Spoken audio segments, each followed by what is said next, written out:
So while we're waiting, we're going to wait for a few more people to get in because we need a certain critical mass for the opening number, because it, of course, is involving a certain amount of audience participation. So I thought I'd mention a little bit about what it's like to have both a science degree and an arts degree, like just what that means. I started in 1974. That's pretty clear from this T-shirt. And I took 6 years to get a 4-year BA because there's 2 years of doing theater in there that kind of wipes out a lot of that. And then I took 5 years to get a 1-year computer science master degree because there was even more theater, and that pretty much wiped out my chances of doing a PhD. But in 1981, because I had this arts degree and I had this calligraphy background, I won the Math Sock T-shirt design contest.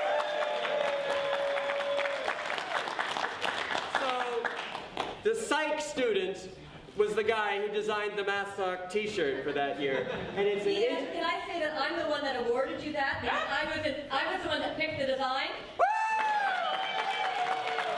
So you can see how we hold the reins of power at the university. We are in high places. You can't read this back there. It's an integral from winter 1981 up to the University of Waterloo, UW Math. That's what that is. So, and I just want to say that this is what I learned to do. I'm going to show you my floor T-shirts, and I'm going to do them in a particular order. This is my second-year floor T-shirt. It's a picture. You not do them in a particular order. Well, yeah. I'm going to do them in an imparticular order. So this is North 5 co-ed. It shows two people. Shows two people inside a towel hugging each other with big smiles. Like, ah. It was an experiment. The university put both men and women on the same floor. Oh, yeah. With only one washroom. Yep. Only one towel. Only one towel. So that's second year. Now you would say, why did you start with this? Because what was it like in first year? 48 guys on a floor. Village 1. I was sitting at my desk one day. A guy walks in doing up his fly. He says, I finally did it. I said, what did you do? Not really wanting to know the answer. He says, I finally peed in my roommate's planter. Anyway. What was the T-shirt for 48 guys in first year? West Erections. So this was my first exposure to university T-shirts. I think I did pretty well.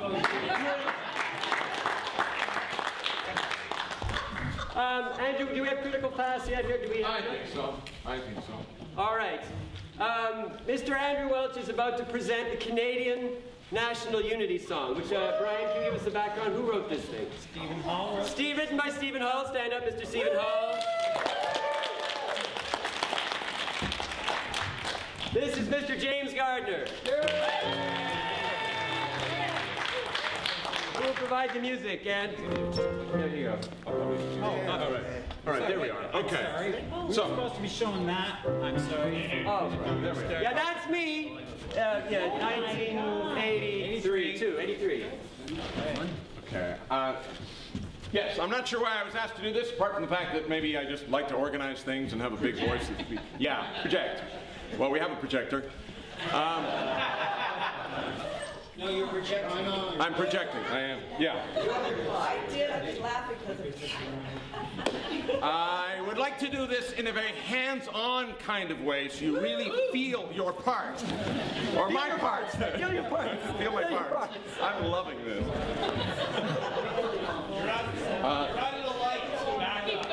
I'll always find my way. All right. Okay. You're not funny. Get off the stage. This is not funny. Take off your shirt. Reincorporation. It really is. You guys are number one with me. You really are. That's about as close to zero as you can get. Okay. You brought a sleeping bag. We're going to do this countrywide. Find your light. So we're going to put British Columbia over here, and we're going to put Nova Scotia over here, the Atlantic provinces over here. I want you to actually move to your approximate area of the room so you could sing your part appropriately. And here's how I want you to move.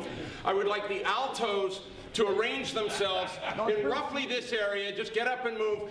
You are going to be Manitoba and Saskatchewan. You could stay in your rows. All you need to sing is going to be up here.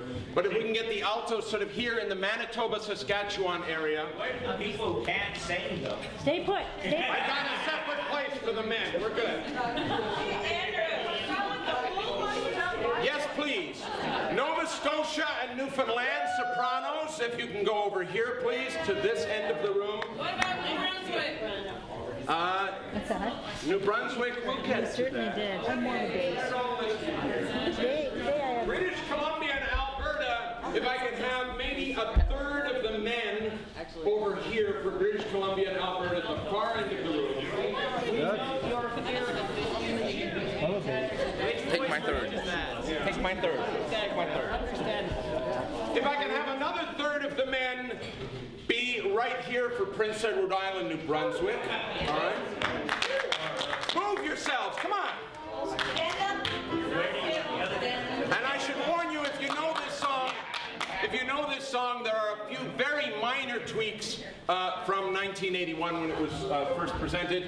We have a new line for the men.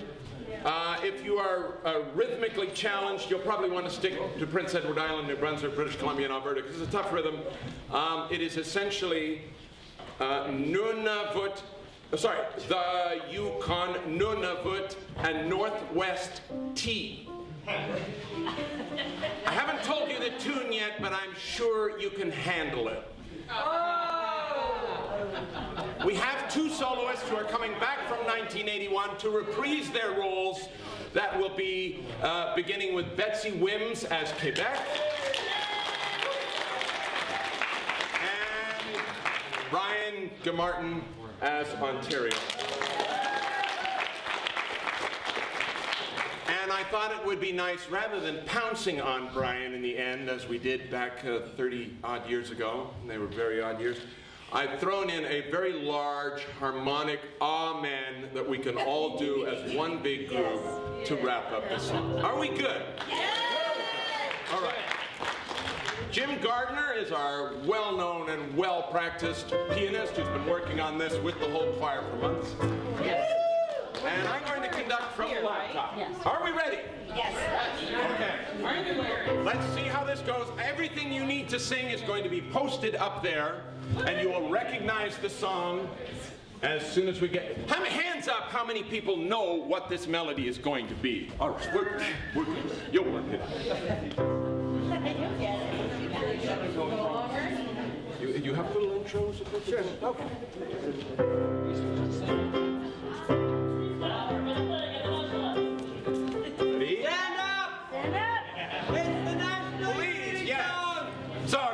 Intro wasn't enough. I don't know what is. Are we all standing? We're going to get the intro again, and then we are going to launch into this. Everything you need to sing will be posted up there, all right? Okay. You'll know.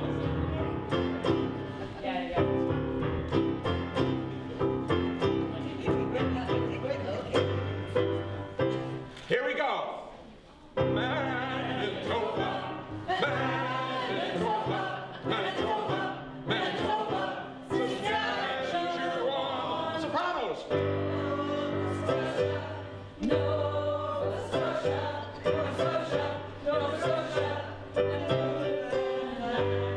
Men.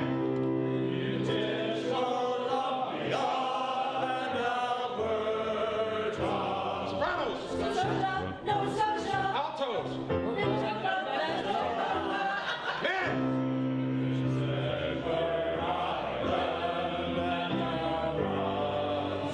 Altos. Sopranos. New words.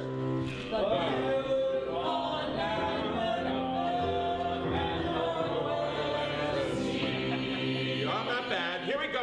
Soloists.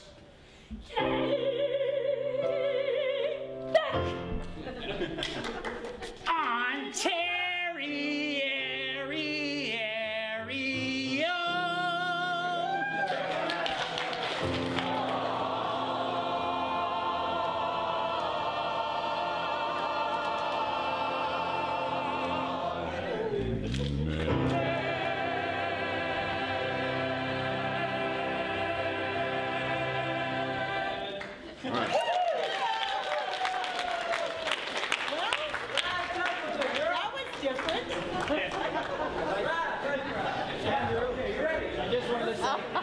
As speaking as a composer, I have never heard a finer performance of it today. While we're waiting, excuse me, quiet please. I just want to comment on that. The CBC Radio Noon show was looking for an alternate national anthem in the late 90s. Derek Wilkinson submitted this song, credited FASS, and won. He distributed the winnings, which were an oddball collection of touristy things, to various FASSies. The trophy with the stuffed beaver on it was given to FASS, which used it for a while as the Eager Beaver Award, given to the most enthusiastic newcomer each year. Aww. Now, before Brad goes ahead, I just want to say Daphne McCulloch, who is in Glasgow and couldn't make it, sent this message. Enjoy, and remember there will be plenty after us, some perhaps as yet unborn. But we are among those participants who were conceived even before FASS. Wow! And this is Brad. Yes, that's right. And I've been losing my voice all weekend, so don't expect a grand rendition. I'll sound more like Yoda. Light. Find my light.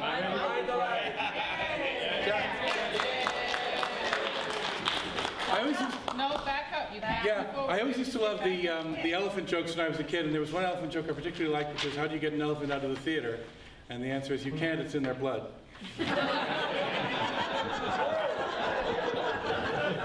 And in this crowd, that's going to get a big laugh once again. I just want to say a giant thank you to those of you from FASS 2012. Oh. Yeah.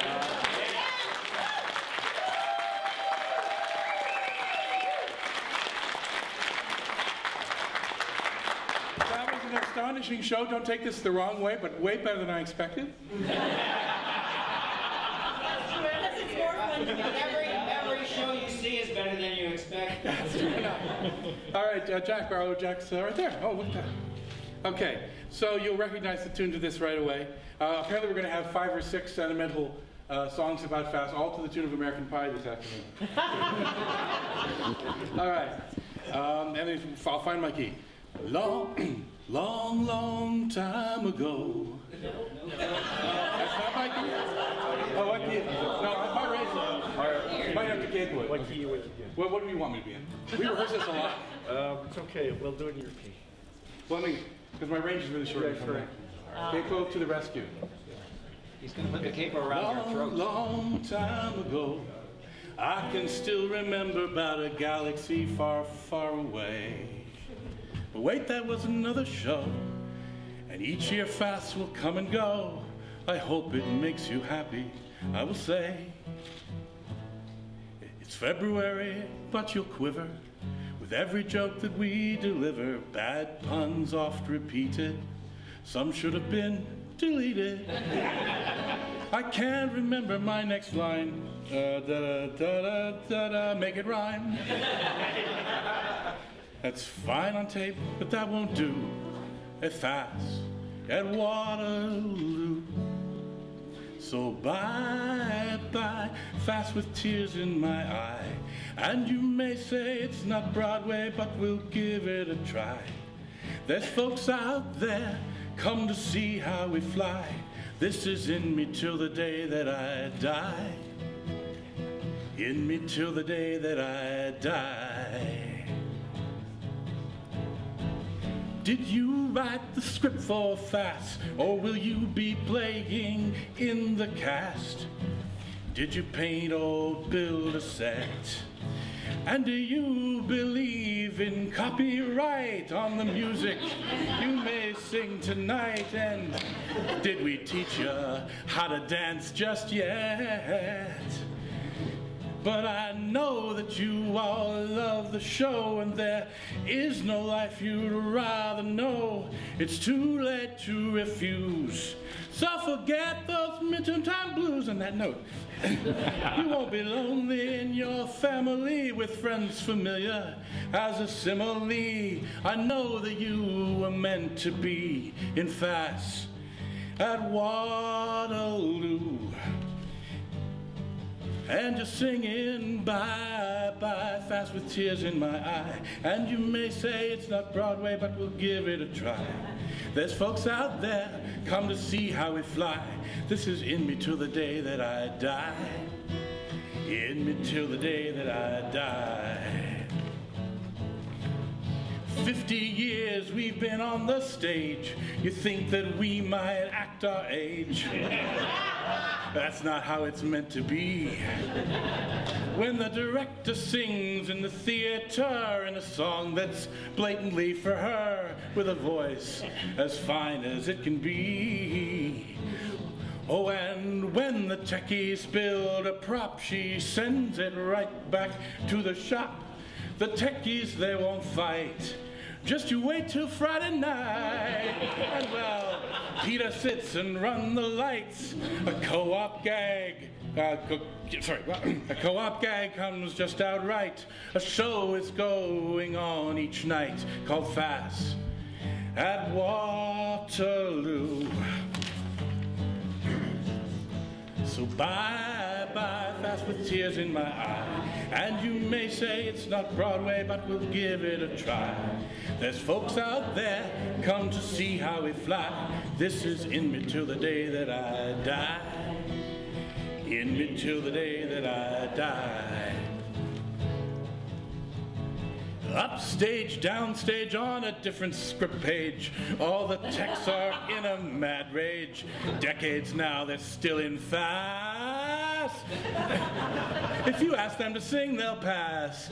Since they've tried cabaret en masse, you'll never, ever see them in the cast. Oh, sorry, I lost my place, okay. In the show, the singers try to croon while the pit band plays a different tune. We all enjoy each dance, and someone not wearing pants. Glad you had that this year. When the ninjas try to take the field, the evil pirates will not yield. Do you recall the way it feels in FASS at Waterloo? So bye, bye, FASS show. And you may say it's not Broadway, but we'll give it a try. There's folks out there come to see how we fly, and we do this to the day that I die. It's in me till the day that I die. And there we were all into 6, a typical fast ending fix, and naturally it starts again. So write a joke and tell it twice, add a standard plot device, 'cause FASS shows end the same way in the end. And as they watch you on the stage, their clapping sound blows every gauge. No alcohol or pill can beat that final thrill. And as the show goes on into the night, and assuming everything goes right, you'll see Satan laughing with delight in FASS at Waterloo. So bye, bye, FASS with tears in my eye. And they may say it's not Broadway, but we'll give it a try. There's folks out there come to see how we fly. That's just in me till the day that I die. In me till the day that I die. I saw the guy who calls the scenes, and I asked him how the show had been, but he just smiled and turned away. Thank you. Then I went down to the dressing room, but the people there were filled with gloom, and a man there said the show was done today. And in the booth the techies screamed, the actors cried, the writers dreamed. Something we had fun with, the final show was done with. At the party we will have our beer and say goodbye until next year, and sadly wipe away a tear for FASS at Waterloo. and we'll be singing different hi, hi, Fast Show 75. And we know that we'll be back at it, 'cause we need our high. It's time to say it's not just whiskey and rye. I'll love this till the day that I die. I'll love this till the day that I die. You guys want to do one more? Or well, I think that, well, good.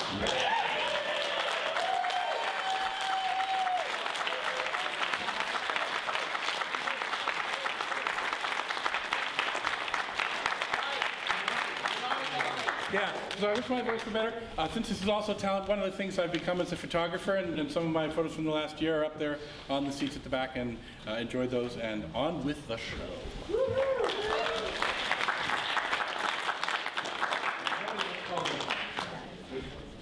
In 1963, Paul Bird, C.C. Berder, Dave Grastein, and Marnie Kravitz came up with the idea of a review-style show made up of skits and songs created by members of the university at large.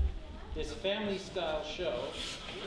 Did you read that right? Did you say family-style show? That's what it said in the article that Chris Redmond wrote 25 years ago. This family-style show, if you've got that kind of family, as they put it, would stimulate and encourage a sense of community among all segments of the university population while providing an outlet for a variety of talents and frustrations at the time of year when it was most needed. FASS used to sell out every performance regularly in the 60s, with strange ticket prices like 62 cents or $1.03, and tickets for the show performed in the Theatre of the Arts would go on sale at odd times like 7 minutes past midnight. Happy students would queue up in the dead of winter, camping out in the Modern Languages foyer, waiting for ticket sales to open. It was a rare year that the show didn't sell out within the first hour.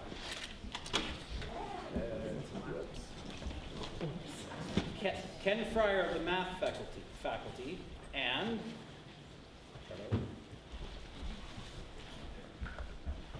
sorry, technology's not behaving. There we go. Phil Eastman of physics. Oh. The Phil Eastman? The Phil Eastman.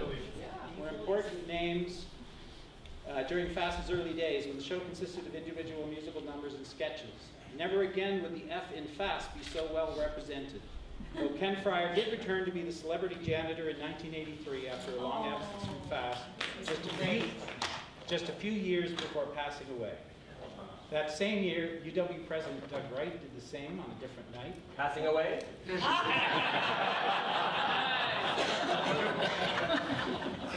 Much later, David Johnson, UW President at the time and our current Governor General, appeared in the show. All right, we've got a timeline we're going through here. With the arrival of the mid-70s, however, a new horde... I can't leave the 60s yet until everybody looks up. This is Eric Siegerman's light show, so you can think Virgil Fox playing heavy organ, Toccata, and Floyd, man. It's Floyd. Floyd. Inagata baby. Okay. And thank you, Steve, for the segue.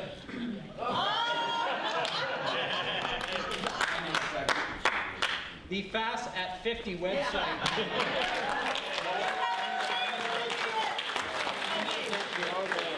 It won't come out. It will. What? Everybody. Well, while he's doing that, the FASS at 50 website, where we all registered what years we were in, lists 0 people from 63 to 73. The first year with anybody in it is 74, and he's all alone, and it's Mr. Hull.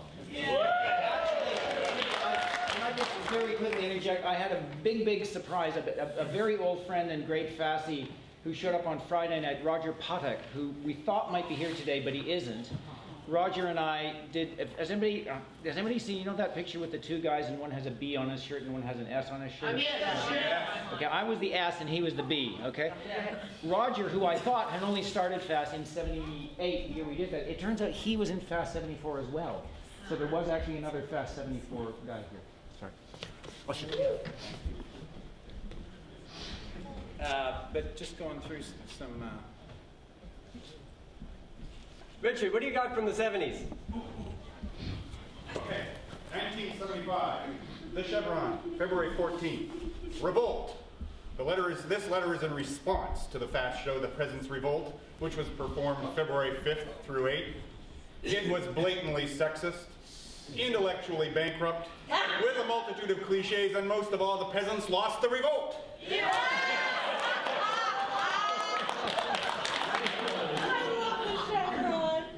February 21st, letter to the editor, FASSed Offended, by Chris Redmond.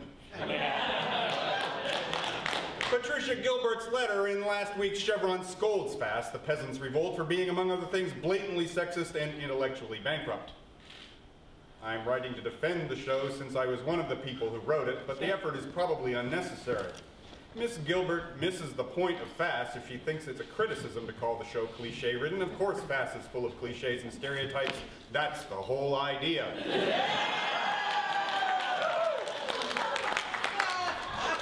Also of interest for those of you who remember the politics of the time, there's a feature article on the editorial page, Fed's Stage Trot Talk.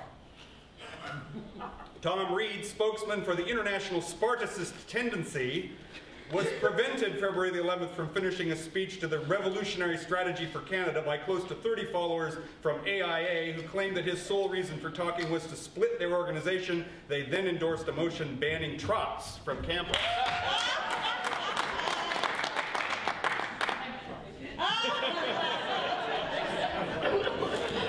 Not what you thought it was, eh? I've got one. I can't even remember. What was the original? Anti-imperialist alliance.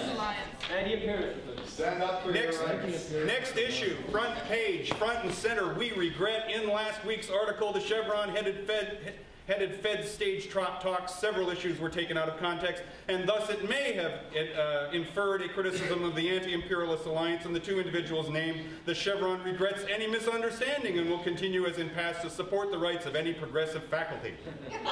Thank you, So, in 1976, this new generation brought innovation. The first year in 1976 that the script was stored on a computer. Yeah. A Honeywell bun. Now, rather than repeat what we've just done, but I'll just show you a couple of images.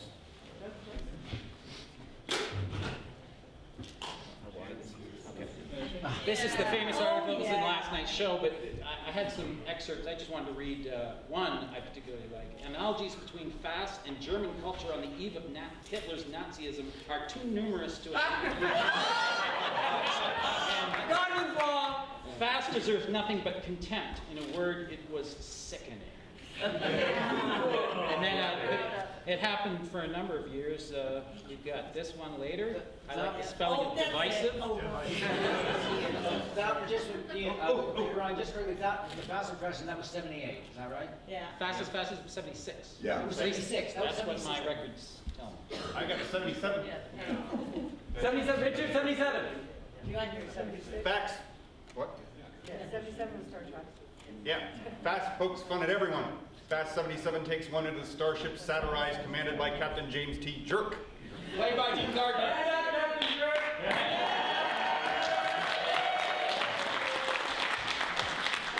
The plot, which is essentially a flimsy device for tying together a series of skits, has the crew in quest of the rich silicone deposits of the planet Booby, led by two supreme cleavages. At one point in the show, Captain Jerk expresses the desire to grasp the situation with both hands. Such humor, of course, will appeal to fans of Paul Rimstead, but is likely to enrage anyone with a strong social conscience. And here is Jim, not as Captain Jerk, but as Doctor Who. Oh, before this goes away, there's one other thing. I'm sorry, what do you think? The gentleman on the left who is also not here, Martin Hutt, this is the man who brought Patootie Taws to FASS.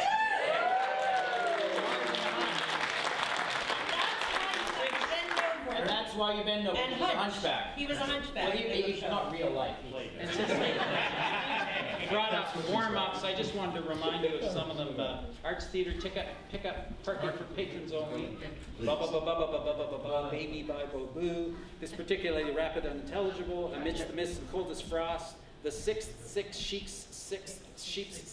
Yeah. Sly gypsy nips, tris shyly by my crypt, and pink porpoise, black bugs, and sly snakes. Yep. Okay. About Star Travesty. During the course of writers' meetings for 77, the expendable crew member became a running gag. The idea then festered in the imagination of Jim Gardner for a few years and eventually turned into Jim's science fiction novels about Festina Ramos and the Explorer Corps. Yeah.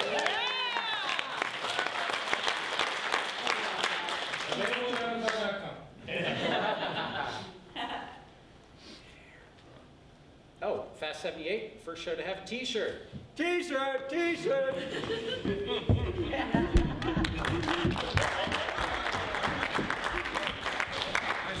Very nice.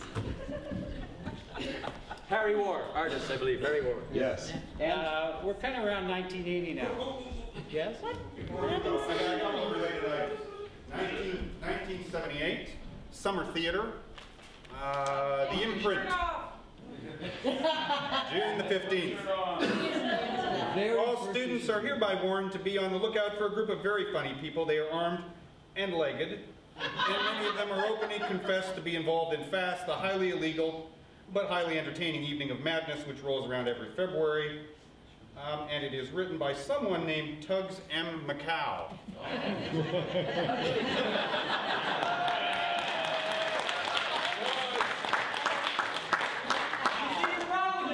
If you have one person doing everything, you can't keep using his name. You have to invent new names. That looks like a lot of people.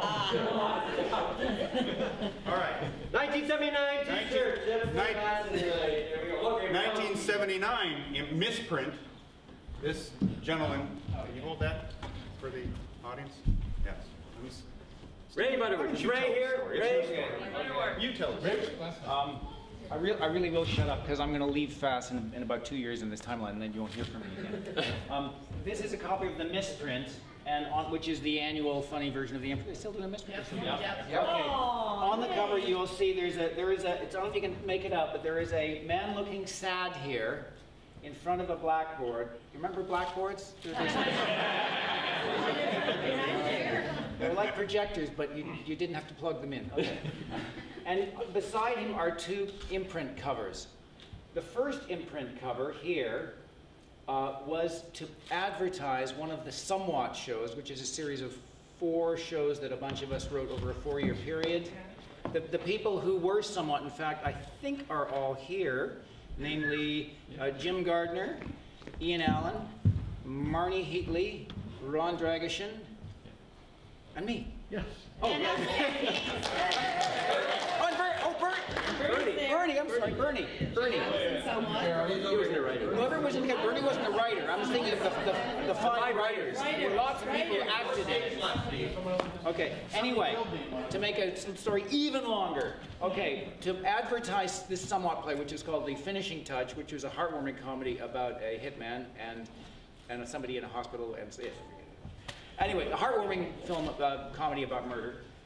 We had a picture on the cover of the imprint of this gentleman here, Mr. Ron Dragishin,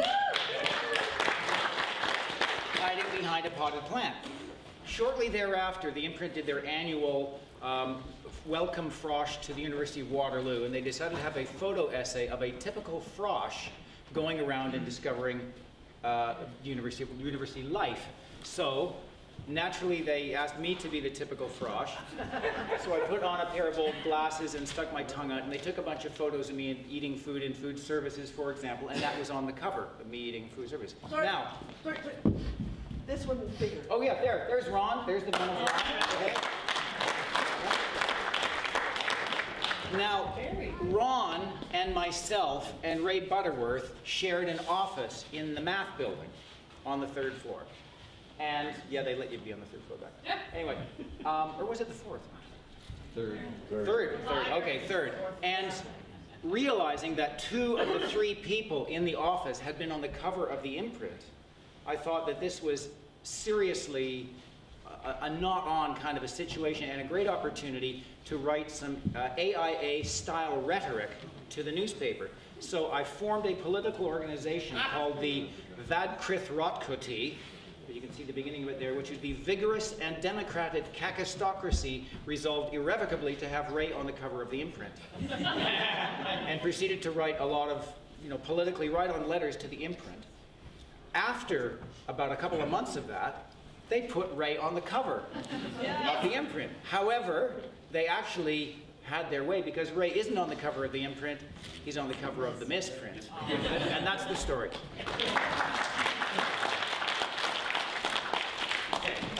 We have someone who's performing this afternoon who has to leave at 2 o'clock to catch a flight. So we're going to skip the order a little bit. I want you to avert your eyes briefly, because you're not supposed to see these images. There we go. So we're skipping to 1981. FASS called in a nuclear strike on Buffalo during a Sabres-Leafs hockey game. Brad Templeton got Brian McFarland, the voice of the Leafs on HNIC, to record his play-by-play of the game. Irv Weinstein and Tom Joles, the iconic newscasters of Buffalo Eyewitness News, graciously read the news and weather reports that FASS had written about the H-bomb-induced fires in Tonawanda and Cheektowaga. Fire broke out today in North Tonawanda. Both of them were used in the show. And on that nuclear theme, we have a number that Jack Cooper has arranged. Please come join us. By the way, the music to talking ratio will change. We hope. In case you're wondering. We were to dream. The better way. Right here. All right. I think we should have page 1 first, don't you? Page what? Page 1 first. No, we should. Okay. Oh no.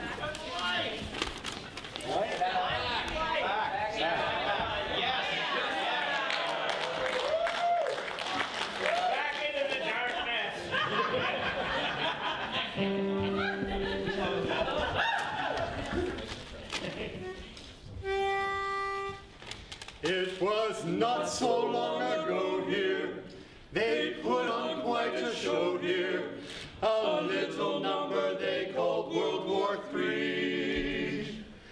But the bombs that were a-falling had effects that were appalling, with mushroom clouds from sea to shining sea. I remember when I met you, it seems that I upset you, but now you'll reevaluate my worth. 'Cause although it's horrifying, there is simply no denying that I may be the last man on the earth. So, won't you be my post-Holocaust love, atomic Valentine? My little mutant turtle dove, my nuclear war bride. You and I will be together from now until forever, through nuclear winter, summer, spring, and fall. And we'll brave the radiation, we'll repopulate the nation, till mutant radishes destroy us all. They'll destroy us all. Oh, won't you be my post-Holocaust love, atomic Valentine, my little mutant turtle dove, my nuclear war bride? Here's the moral of this story. One seemed obligatory. Remember this if you survive the war, that although you may look yucky, there's still hope for getting lucky. There's less men to compete with than before. And you will have a post-Holocaust love, atomic Valentine, a little mutant turtle dove, a nuclear war bride, a nuclear war bride.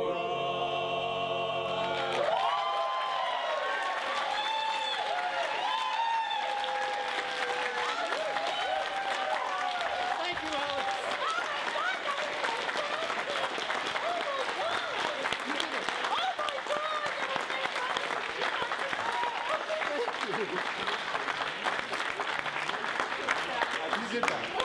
I just wanted to make they actually give the credits for that. The words for that were written by Rod Curry. Rod and I.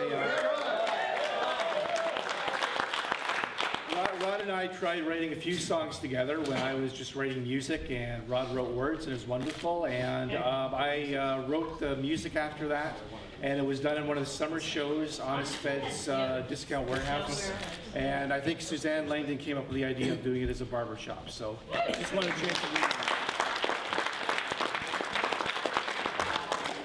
it. Is there a computer? Are we at the money now? Bye, Dave. Bye, everybody. Bye.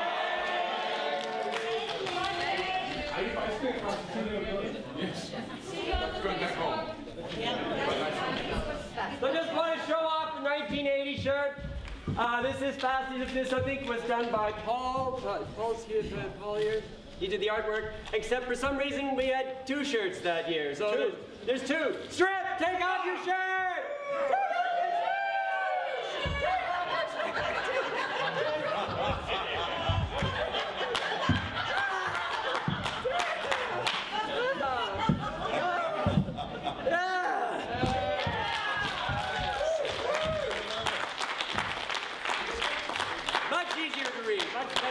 Those are dangerous. Ian. Yes, hello. Who designed that shirt? Mr. Zador, where are you?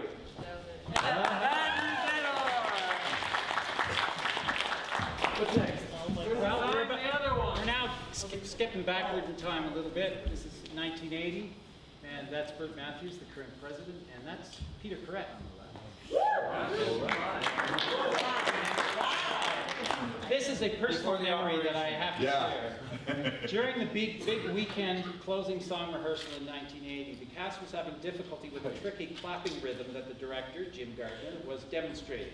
The female cast member suggested that she had it down pat, and that Jim could save some time in his very busy schedule if she took on the task of leading the others through it at a later time. A male cast member quickly chimed in. What she's saying is, you give her the clap, and then she can give it to everybody else.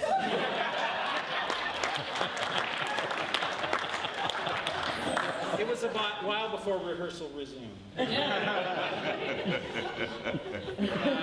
1980 was the summer of 1980 was also when the fire happened in T of A that destroyed all of FASS's makeup, and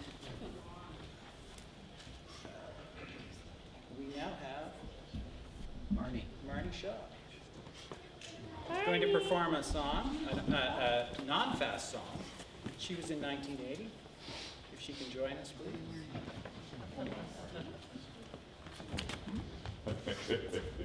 Oh, wow.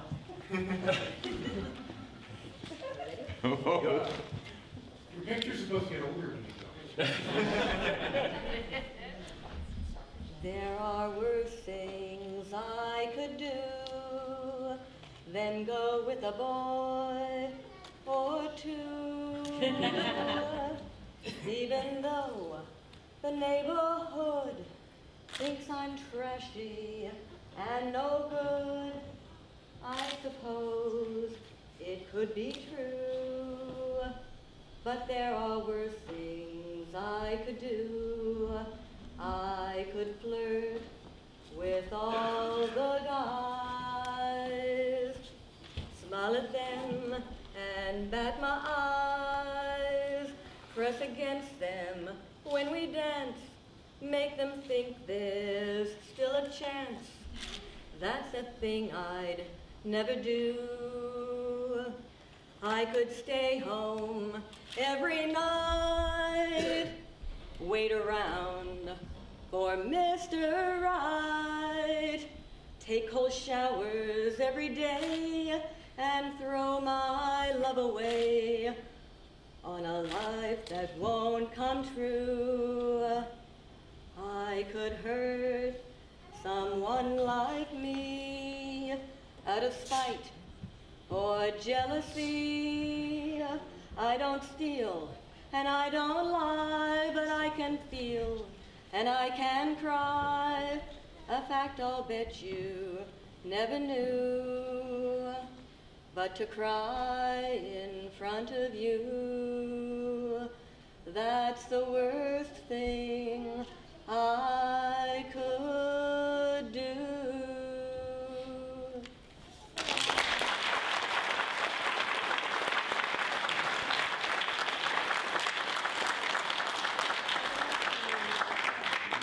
Now Move on to 1981. This is the origin of the President's Cake. This is the show it was made for. And that is Roy Gilpin with the end. Sadly, Roy Gilpin is not with us anymore.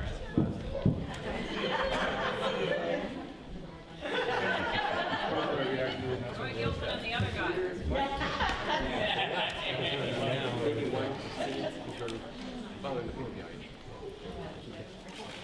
In 1981, the fall of 1981, Linda Carson and Preston Gurd introduced Theatresports, the first Theatresports group in Ontario.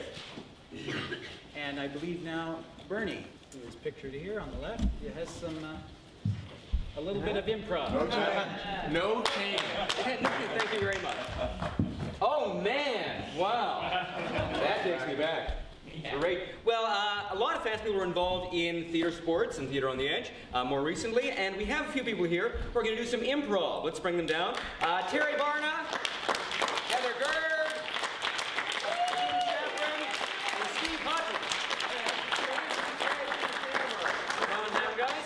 And for those who don't know, improv is very interactive. We're going to get you guys up on stage in the light and a line facing us, and we're going to do a story. Who would like to conduct the story? Okay, we need to stop for a minute to change tapes in the camera. Okay, that's a good one. I can conduct. If you can conduct, Andrew, that'd be great. So what's going to happen here is when Heather is finished peeing, we're going to do a little story. We're going to tell a story all together. Can I see this? You can. Not on stage. Not on stage and not on Heather. So we're going to tell a story. One person is going to be telling the story at a time. When anyone else wants to take classical and conducting, he'll point to the person who's telling the story. For example, if he points at me, I'll be telling the story, and if he points away, he'll take over. Yeah. So why don't we start without Heather? We'll have Heather in the next little thing we're going to do. Would you like to have anything happen? Oh, yes. Yes, getting to that. If we do not have pardon? With the pig, there's anticipation here for the question you're about to ask. Hold that thought. If we screw up, if we repeat the last thing someone said, we take too long, you yell, die! Die! And then improvise it and leaves the stage. We're all getting old school to actually do a whole elaborate dance, so we'll just walk off peacefully. So we need to know what the story is going to be about. Anything at all. Pickles. Pickles! And hats. Pickles and hats. Pickles and hats. Hats and a pig. Pickles, hats, and a pig. And let's make it a little more interesting. Let's get a genre for Ian. Western. Western. Style for Terry. Romance. And a style for myself. Sci-fi. Sci-fi. All right. And a style for Heather? And a style, if she gets, she'll have fun joining in on this. There she is. Excellent. She has to guess the themes. A style or genre for Heather. Tarantino. What is that? Tarantino, I heard. Tarantino. All right, Tarantino it is. We're doing a conducted story. Andrew's conducting us. And to recap, what were the three things going to involve in the story? Pickles. Pickles, hats, and pigs. Pigs. There's a hat. Thank you. Don't throw a pig. Or a pickle. I take off my hat, you guys. All right. A chapeau. A chapeau. All right. One day, Arnold the pig was going downtown. And you know what happened was we ended up in France, and I don't know, it was a weird kind of night. I can't tell you, there were ghosts in the air. There was something else in the air, too. Yes, it was the smell of pigs. Yes, wafting through the air, with a slight hint of pickle to them. I wanted to puke, but... This was France, and you don't puke in France. But the pig looked like Fabio, and his hair blew in the wind, and I could feel the ripples of his nipples as they... Round of applause for Ian!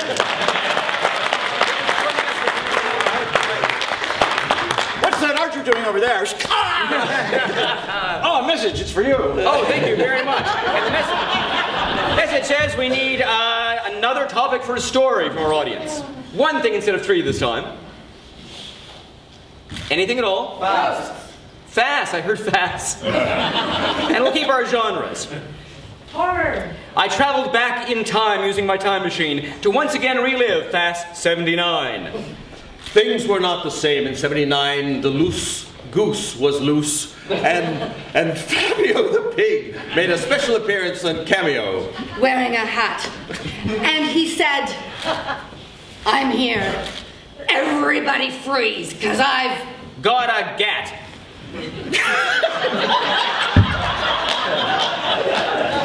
And I'm going to die voluntarily on that. Very nice. So we need another topic for our story off here between Terry and Heather. Another topic. Stage fright. Pardon? Stage fright. Story is stage fright. Stage fright. And are we doing still horror genre? Or? Sure, keep your genres. Why not? No, let's do romance. Romance? Okay, you're romance and one for Terry. Horror. Horror. Romance and horror. Horrors? Horror. Horror. She's got that one. Getting old. I'm sorry. Horrors are us. We may pick up the pace. What are we talking about? I forget. Stage fright. Stage fright. I was scared. I was very scared. I walked on stage and I looked and I was naked. And there he was, naked, and it was wonderful. And I felt the fan going through my hair. And I thought, it's all about him. God, can I just be with him tonight? And then I turtled like I'd never turtled before. I was afraid. I couldn't. I saw her bodaciousness and I thought, oh my God. He thought it, and I could see that little bubble beside his head. He thought, oh my God, and I thought, oh, he should be saying, oh my goddess. I mean, this man really a guy who does not want a woman? He wants another woman.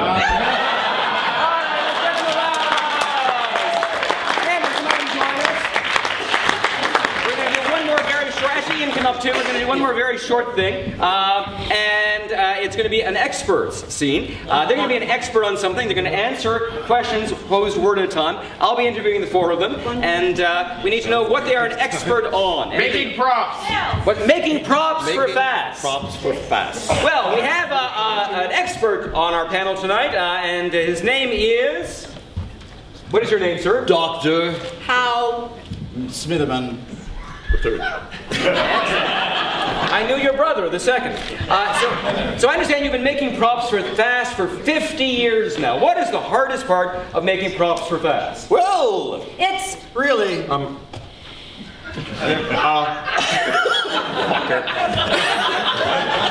that is that we want to build many of the props.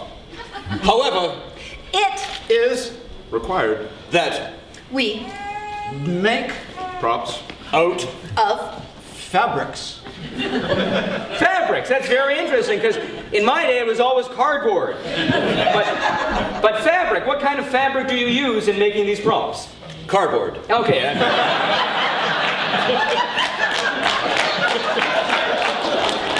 So what is the most challenging part of making props for FASS? Often you find that things just don't measure up. We're not talking about the actors. We're talking about the props. What is the hardest part of making the props for the show? They really forget how to make props like explosive underpants. All right. Let's get a question or two from our studio audience. A question about making props for FASS. Over here. I'm often faced with cardboard shortages myself, so I would like to know what your primary source of cardboard is. Yes, where do you find your cardboard resources? Homeless. Drunken. Tourists. All right. There's your answer. All right. Let's have one last question for our expert on making props. Down there. So if the scriptwriters say that James Bond comes in carrying a jetpack and a hang glider, what do you do? Yes, James Bond comes in wearing a jetpack and a hang glider. What do you do? Funny. You should ask that. What would you do? Let's have a round of applause for our expert on making props for FASS.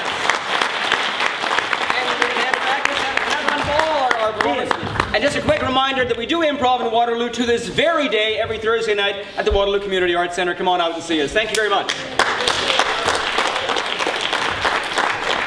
My memory of this man, this brilliant man, is an improv scene. It's a day in the life. Someone comes up, describes their day. We have to act out the day. Ian and I and Preston are all backstage. The day begins. Preston runs out as the actor and lies down, ready to wake up, ready to start the day. Ian Chaperon runs out and lies down on Preston, and suddenly Preston is the mattress. And where Preston was hoping to play the star of the entire scene, he is forced to be furniture for the rest of the act.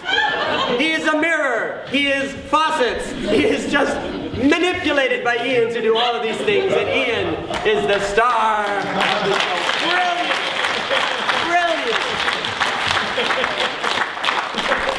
Mr. Peter Carette is about to present. No, one more thing. 1982, first show in Humanities. 82. When we moved to Hum, which did not have an official trap, we still wanted one. Hum has the ability to open sections in the floor, seen here, and get to them from underneath with a ladder or scaffold. We used this in 1982 to have rabbits appear from under a table in Wonderloo. However, when we were striking the set and putting the section back in, it fell on Duffy Knox. Then proceeded to hurt Paul Brennan's back when he went to lift the section off Duffy. They're both okay. Well.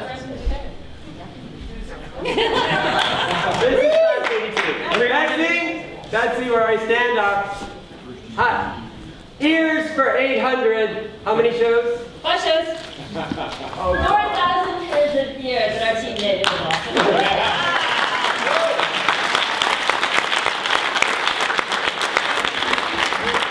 Everyone in the audience received bunny ears headband with one red ear and one green ear. We placed a red speaker on the one side of the stage, a green speaker on the other to create incredible 3D sound. And you had to have the ears on the right way round, or else? You hear the punchlines first. We've already seen this costume, but it bears repeating. First year in Hum, too, right? Yep, first year in Hum.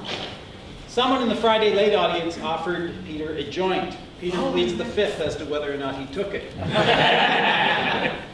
Peter was one of the residents of Party Central, a mecca for post-show craziness at the time. Revelers, you know,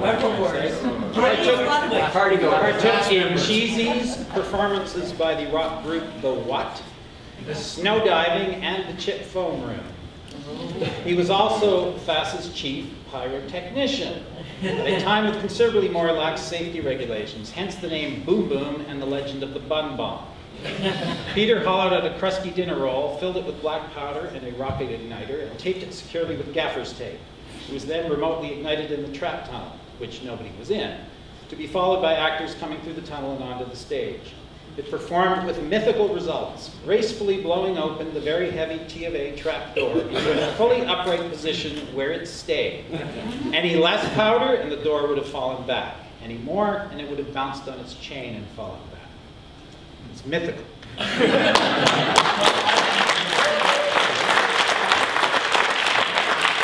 very man himself is now going to come and join us. Mr. Peter Carette!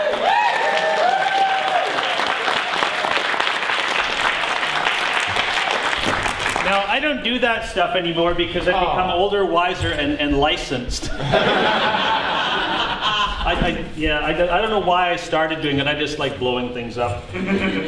Well, yeah. But what I'm going to do is, not from a FASS, I'm going to do a reprise of something I did in one of the many, many no-talent nights. And I am very no-talented, so although I've been in many acting roles on stage, I'm usually hiding back in the dark somewhere, making sure somebody else is doing something right. So, see if that's the mic stand. I should be able to manage a mic stand, shouldn't I? Must find my character. I've lost it around here somewhere. This is the educational part of the evening. Take notes. There you go. Get your lecturers up, put those things. I'm actually going to teach you a lesson because you've, of course, all been students at one point or another. And you've all been in FASS, and some of you were recently at the Friday night late party. And you know, one of the many strong themes in FASS is love and sex, of course. Not necessarily in that order sometimes. And before I start this, I should say I'm going to dedicate this lesson to my late wife. And I say late because she was at a party till 4 in the morning. as we often are. So anyway. You probably want the projector turned off. No, that's okay. That's okay. It's That's fine. Yeah, I like looking at myself. Sure doesn't bug you. So, not at all. And I don't remember what I did with the joint, actually. I think it broke before I got there. Sure. One of the many themes in FASS, of course, has always been love and sex. And I want to point out that whereas I often blow things up, I take things, I apply fire to them, and they disintegrate in a massive boom boom or whatever. I have taken to teaching people in FASS some of the softer sciences. And I want to point out to you that although there's many theories on it, that love is actually very scientific. That twinkle in your eye comes from a tingle in your, well, you know. And some is the chemical reactions in the brain. So whereas some people say it's a philosophical thing, it is not really. It's all basically science. And I have come across the formula for this, and I want to teach it to you. We'll go through it I'll go through it once, and then I'll get you to go through it with me. And once you've got this formula, you can take it with you in life. It will serve you very well. And where did I get this German-French accent? I mean, they come from somewhere. Anyway, I found this in a place where FASS has never been. This actually comes from vaudeville, from an old vaudeville routine that I came across one day. And so I am going to teach you the formula for love. And then you can help me and do it also. Okay? So here we go. And my props, of course, have come from the old country. They haven't traveled very well. In fact, it took many, many long hours to find them. So, I'm going to do this a cappella because I don't have any capellas, so I'm going to use it all. So this is the formula. It basically has two basic properties. There's eyes, that's like me, and then there's the girls, that's you, right? Okay. So I and you is the formula. And the way it works is we put them together, and again we get the boom boom like I was talking about earlier. And once you've got this down, this should do well in your life. Whether you're whether the I and the you is me and my sweetie, or you and your sweetie, or whatever. So, let's try this, and then you pay good attention, okay? Because I know some of you up there are probably some of you techies are probably not paying a lot of attention at all, but you need this too. In fact, most of you techies up there probably need this a lot worse because you can only stand in the kitchen for so long before you've got to move on to the chip foam bedroom. All right, so I give a start, and you're going to follow after I do true words, okay? So it goes like this. It goes, I am for you, as I am. G, I want to be for you forever. You are XTC, S you are. I intend to be for you forever. I am I and you are I and two. S easy to see, BB. You and I see eye to eye, oh I am for you, as I am. You and I, LBS, one for FR, NFR.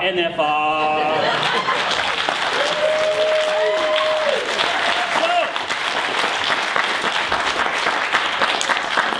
you got all that, right? Yep. Yeah. Okay, so now we're going to do it together, one time, with lots of spirit. You ready? And I don't know what the key is. I don't use keys.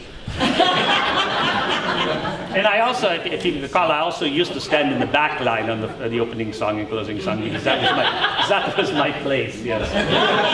All right. I am for you, as I am. Gee, I want to be for you forever. You are ecstasy, as you are. I intend to be for you forever.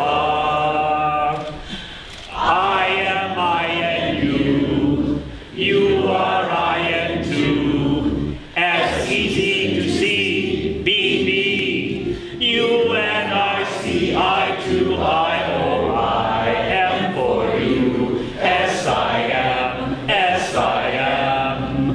UNILBS, one for FR and FR and FR. Here we go.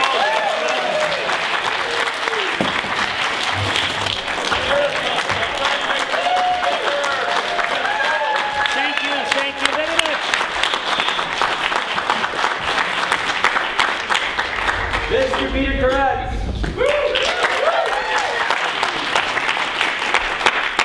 Fast zero to fast infinity. Now coming up, Mr. Brian Martin. I just want to say, Andrew Welch posted something on Facebook a while ago. He was making the point that for this event, there are some things we don't want to touch. And I thought, well, there's a certain song that's going to come up.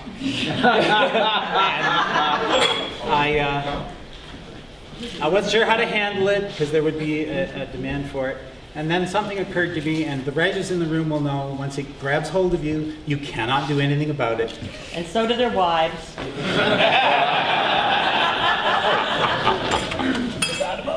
You just want to touch it. Okay, we'll pop it for a second. There we go. It was better before. Well, we got some issues with the... Yeah. Anyway, and Brad's joining me on this. Yeah, you can't tell because I'm a little fatter now, but that's really the No, I'm not pictured, it's both saying.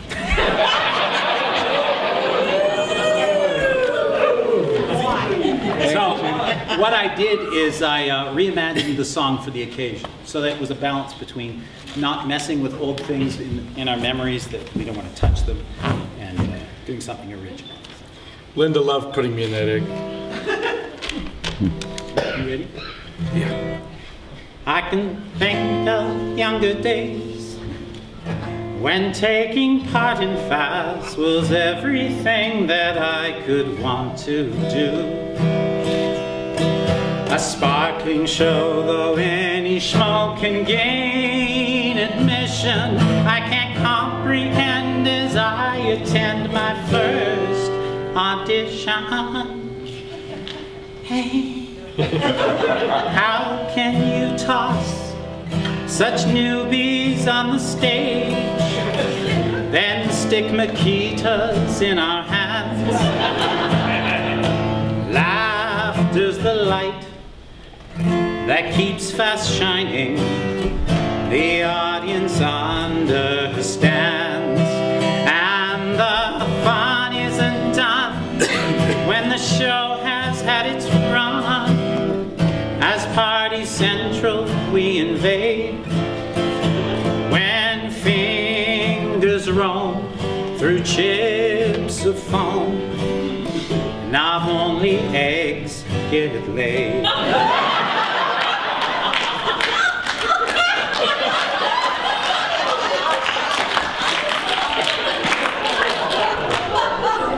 Now so many years have passed, so many roles to fill as parent, teacher, citizen, and friend. I try to grow with every show that I've been mounting since I joined this crew. It's 32 long years and counting.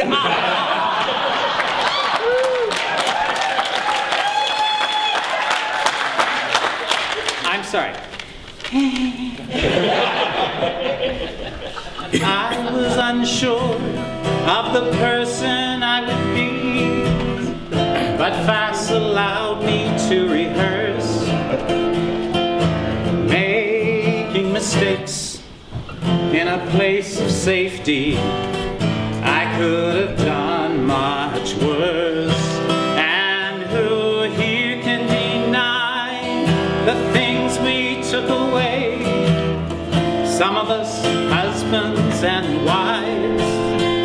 FASS proves to be a prop that we still carry all our lives. Da da da da da.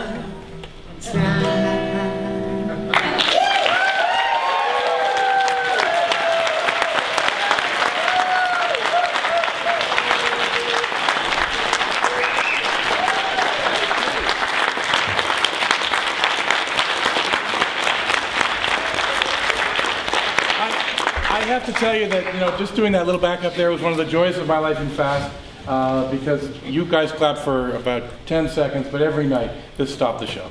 You're getting teary, Brian. This is your fault. Yes, it's true. FASS 1980 t-shirt.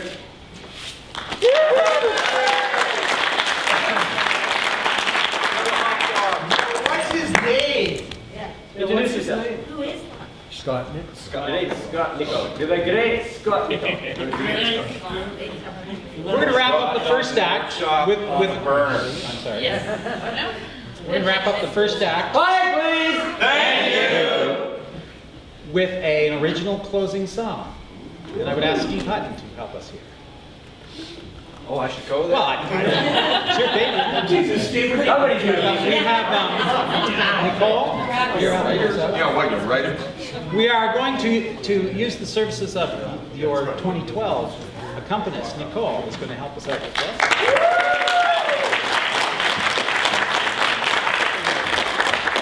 Explain what it is. There was some discussion on Facebook about how we should have a FASS book, how we should have a closing song that the entire cast and crew could sing. And there's a question of who was going to write it, and no one seemed to say they would, so I said I will. So I wrote this song. It's the lyrics will be posted up for everyone to sing. I thought that I should use well, it's a medley, so I should use tunes that people would be familiar with so they actually have a fighting chance of singing it.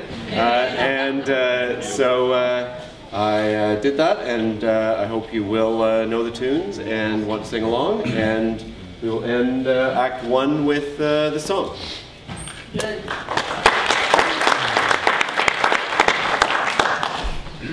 We should stand up. What now? Oh, yeah.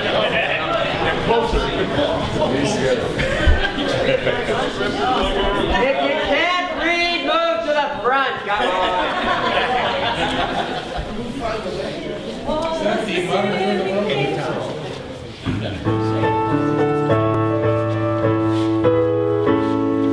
Now is the time to end the show. It was a silly thing.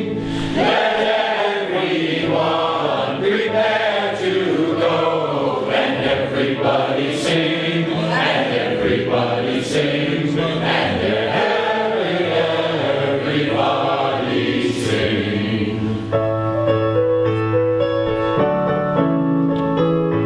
Angles and talent optional, la la la la la la la. Skills and lines and rhymes unnatural, la la la la la la la. Pointless verse and names you ask why, la la la la la la la. From the ancient FASS alumni, la la la la la la la.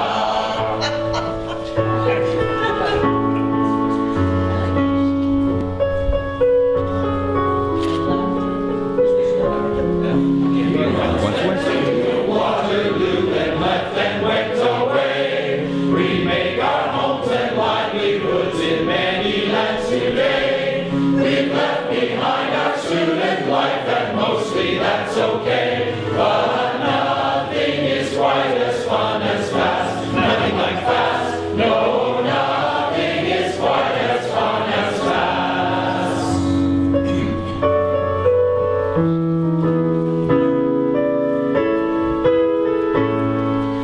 We came here this weekend, joyful and nostalgic. Oh, came we to Waterloo.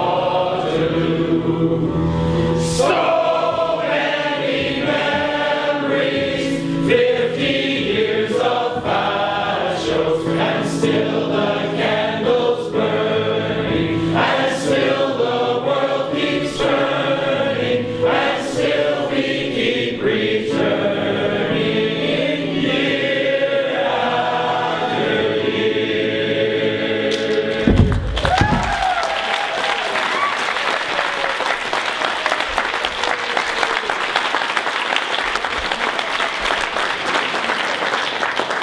Thank you, Nicole.